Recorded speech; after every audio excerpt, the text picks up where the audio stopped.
Good morning, and welcome to another episode of the Better Business Podcast. On today's episode, we are continuing our conversation of having the courage to start a business.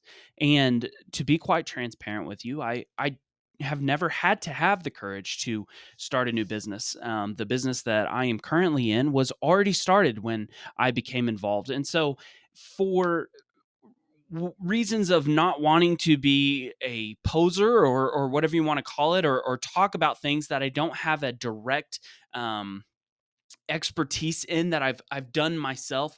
I wanted to talk about maybe some of the challenges that a person might encounter on the things that they might come into contact with quickly after starting a business. Some of the challenges.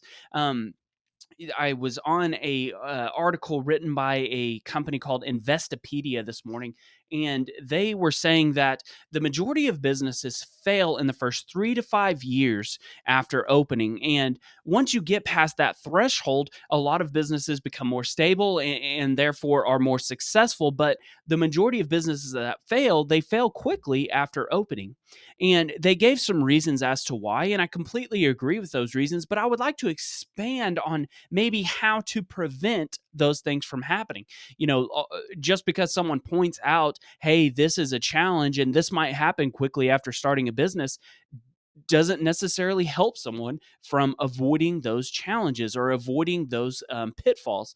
And so, on maybe staying with the idea of that article, they gave four reasons, but I would like to pinpoint on three. And to pinpoint on those three reasons that they gave, I would like to give an analogy and use this analogy throughout the entirety of this episode.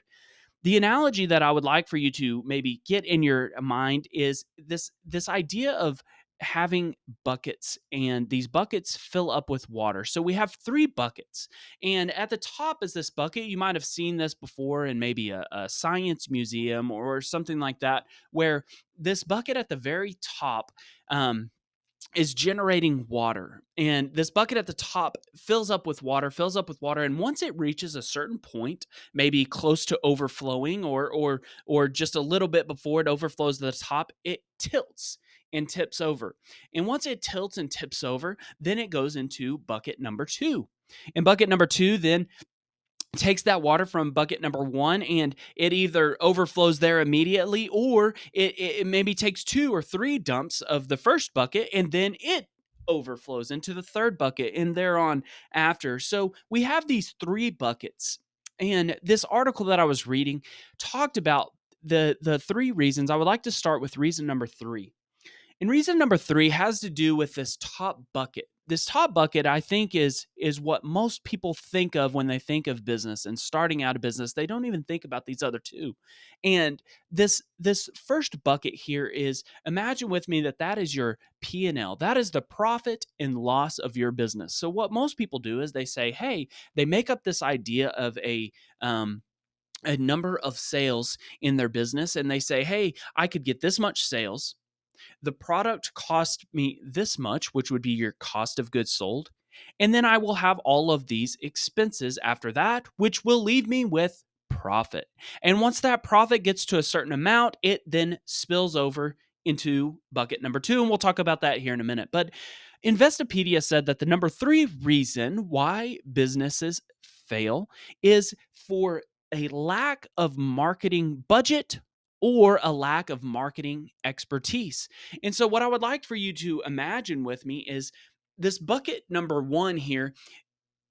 The amount of sales that is generated from that bucket is a direct result of your ability to market, or your ability in your expertise, or your ability to use those dollars wisely. So what happens is marketing and expertise, that is the amount of water that is going to flow into that bucket. So what happens is, if a person does not have a marketing expertise, or they don't have the amount of water initially, it takes water in that bucket, aka money. It takes money to get more marketing. It takes money to generate more water. Um, So that is the problem. What a lot of people do is they don't start out with expertise, meaning that they can generate water out of nothing. Maybe you do what's called sweat equity. Maybe you have a uncanny ability to generate sales one on one with somebody else, or maybe it's like a restaurant, and you have a ability to have a lot of friends or family in the town that you are starting a business, and that is your original Kickstarter, or that is what starts to begin to generate that water immediately. So, what a lot of people do is they underestimate, or they, I guess you could say, they overestimate their ability to generate that water initially. So don't ever overestimate your ability. Um, One thing that you could maybe overestimate your ability in is the amount of people that would buy from you that are friends or family, or I'm just going to get this percentage of my town to shop with me. I'm just going to get this percentage of my followers on Facebook, or whatever it might be. A lot of people take their popularity, for instance, or their followers on Facebook. Maybe they have a lot of followers on Instagram or Facebook or whatever it might be, and they think that that will translate into sales. They think that, man, if I just get 1% of my followers, that would be a huge amount of sales. Don't overestimate your ability of generating dollars from the people that you know. You have to run a good business. It has to be a good product, or it has to be a reasonably priced product, or whatever it might be. So, what a lot of people do is they overestimate that. So, one thing that you could do is maybe test the waters before you do that. Do your business on the side. Do your business as a side gig, if you will, before you jump into it with both feet. As Dave Ramsey says, try to bring the boat a little bit closer to the dock before you jump in. That's one way that you could avoid this pitfall, is to see how good you are first. And if it's going great with only spending 10 hours a week, then multiply that by 4 or 5 or 6 and say, man, if I spent 60 hours a week on this, I could really generate a lot more sales. So never overestimate your ability to market, or the underestimate, or don't overestimate the amount of money that you have budgeted for marketing. You might not be good at Facebook ads. You might not be good at Instagram ads to begin with. It takes some money, it takes some time to understand how to sell things on those platforms. That is point number three. Point number two, the second reason why people fail in their business is a lack of capital around what is called their management team. And what that means is, Investopedia said that people underestimate the amount of money that it takes to build a team. I think that this goes back to the budget analogy, to the bucket analogy. So when we think about bucket number one is going to take some sales to generate water in that bucket number one. So once you start generating some water in that bucket, then it can then spill over into another bucket. But bucket number one is only going to get bigger, the bucket get bigger, if you can build a business. If you can build a business, that is going to then do what's called build your overhead. And what happens is people think about building that water, they think about building that water faster and faster and faster, but what they're not thinking is that they're also building the size of that bucket. So when you're building more sales, those sales are also going to take more overhead. So, point number two, they have a lack of capital around their management team. People don't think about how expensive hiring is. Hiring is very expensive, and what it takes is it takes that water. You have to have more and more sales to be able to afford more people. And then once you start being able to afford more people, that makes your bucket bigger. Well, what happens is that takes more water to fill up that bucket before it can then spill over. So they have all this water, so they hire someone.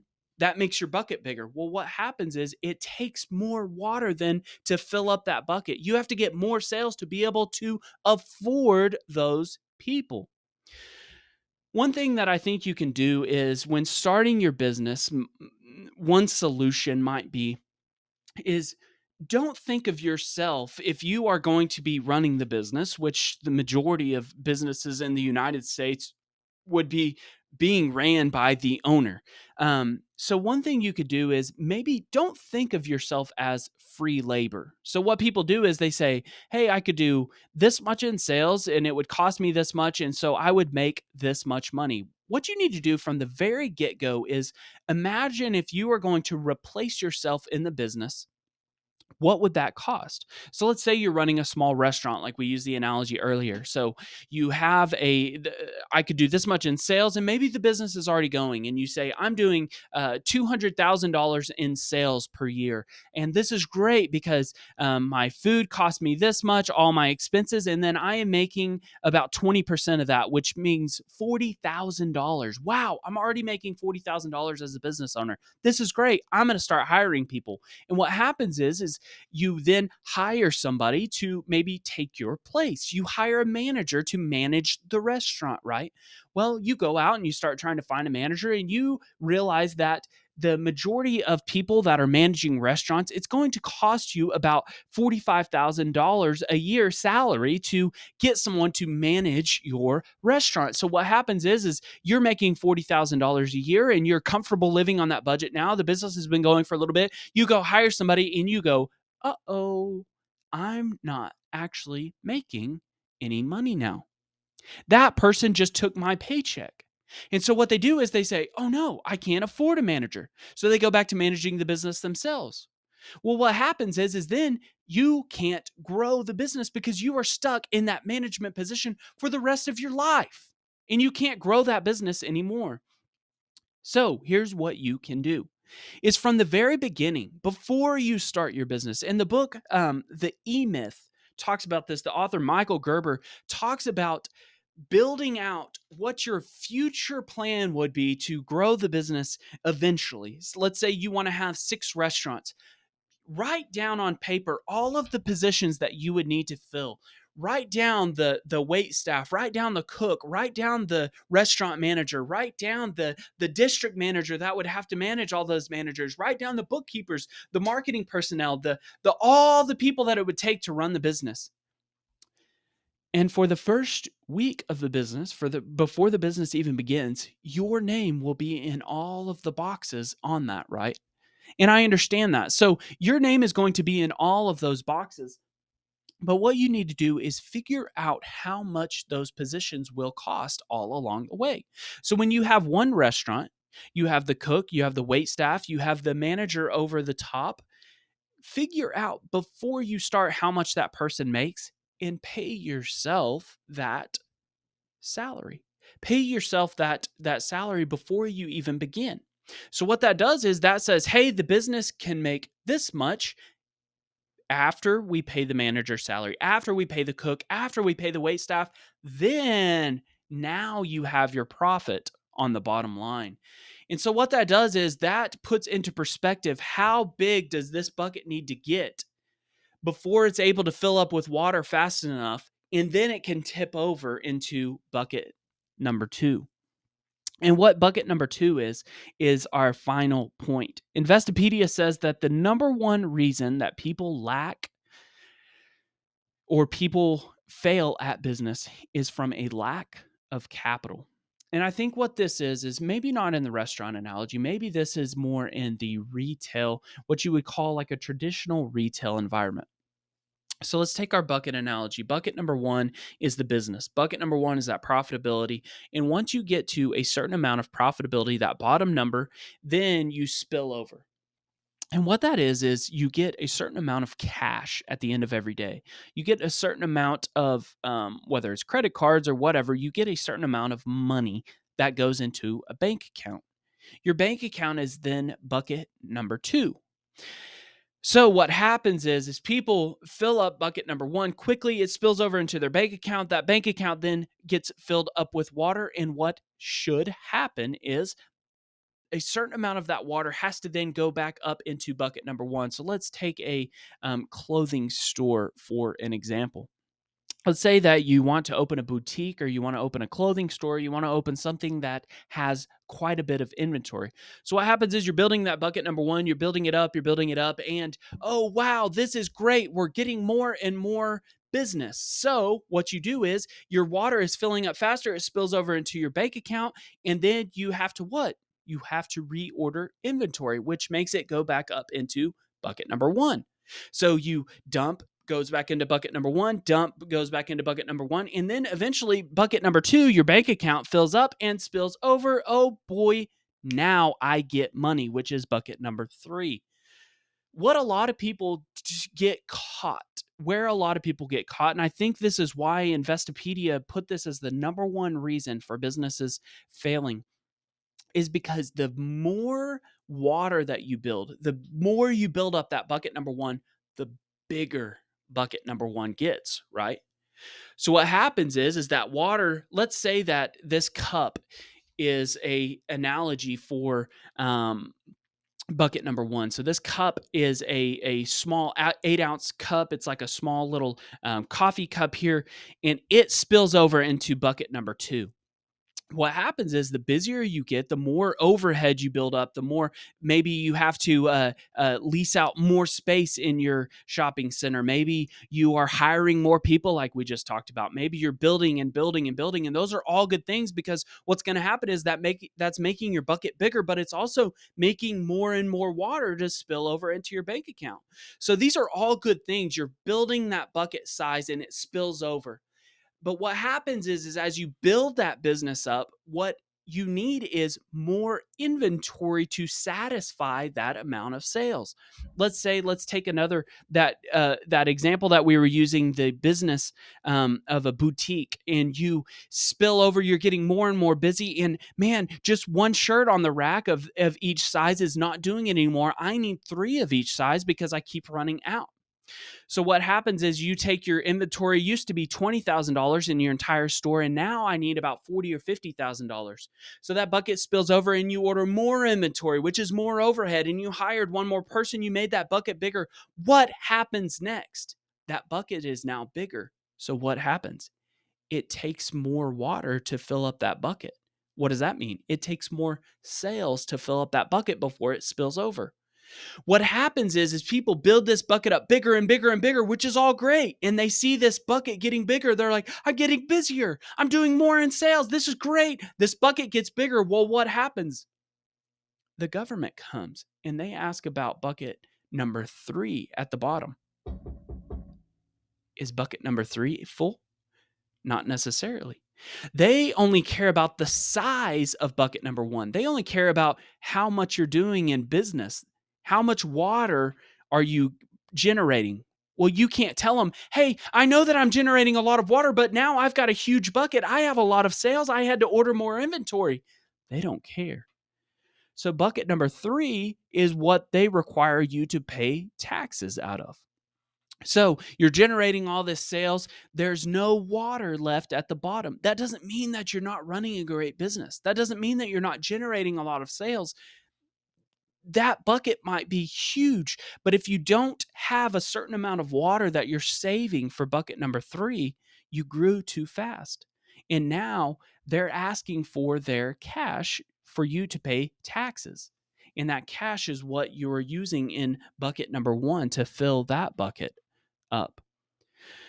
So what happens is people can grow too fast. I never understood that to begin with when starting out a business. I didn't understand, if bucket number 1 is doing great, I didn't understand how people don't have money.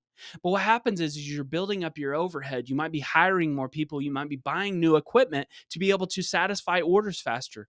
You might be buying more inventory so that you don't run out as much. But you have to be careful, because if that bucket grows faster than there is water going into it, then there's nothing to spill over into your bank account. And then there's nothing to still spill over from your bank account into profits, which is what you can take home at the end of the day. So be careful when you're growing your business starting out. Of course, it sounds silly to say don't grow too fast. The majority of people, I think, when reading through some of the articles about growing a business, I think the majority of people actually have a problem with generating that water.